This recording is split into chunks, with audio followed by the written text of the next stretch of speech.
A new day begins, and I started it by getting a classic villager breakfast. Bread. With the threat of the pillagers looming on our minds, the village was growing weary, and I started to feel like I was being watched. I got straight to work. Every step was a foot in the right direction. Progress needed more people. More people needed more houses, and I was their champion.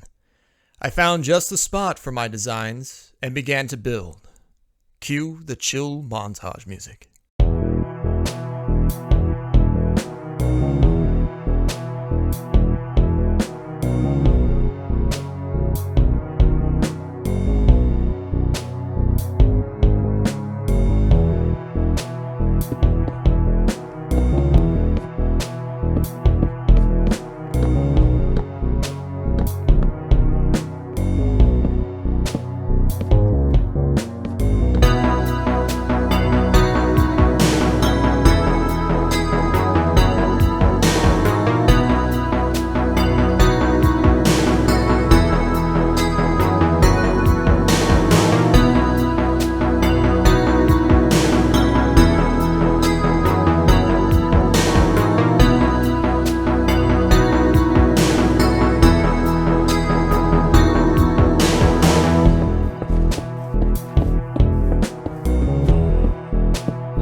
With my work completed on the housing project, the villagers got busy.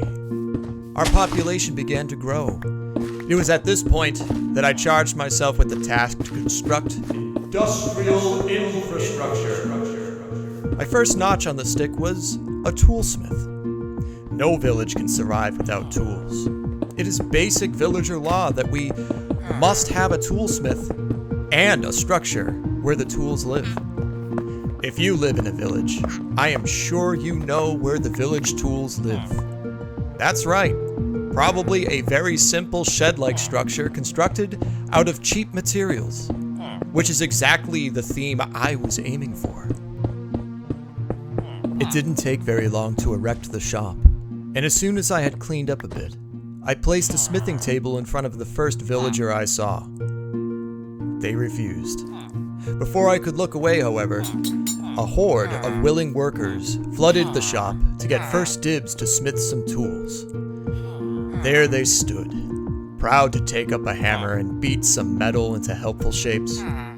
Where there were none, now stands one. Gone are the days of sticks and rocks.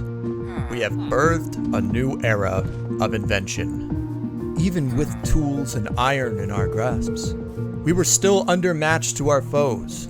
Speaking as someone who was shot with many pointed sticks in a cave, we need a Fletcher for our brave defenders of the community. We need bows and arrows, and we need them fast. Faster! Faster! Much faster! Enough. Before I knew it, I was done. A fine shop for a fine Fletcher. I almost couldn't place the fletching table down before it was snatched up by one of my eager citizens, and they stood there, along with our hope.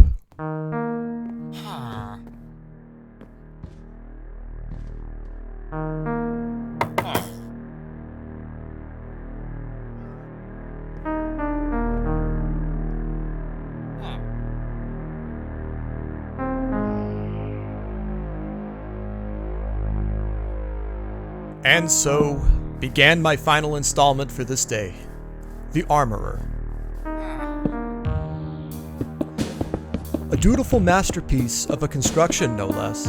The great box of stone and wood shall house one of the most important assets to villager life, the blast furnace.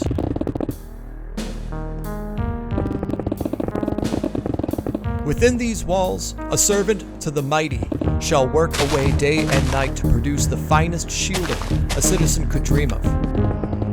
I harnessed all of my villager energy and built faster than anyone before me. I even shocked myself a few times. Brick by brick and log by log, nothing could stop me. My mind worked perfectly in tandem with my body. Like an artist sweeping a brush across a blank canvas. My hands were my ship, and my mind the sail. Going with the flow and the energy, I barely needed to think. I could see the image in my mind, and could do all of this with my eyes closed. I did a few times just to show off, but nobody saw, not even I.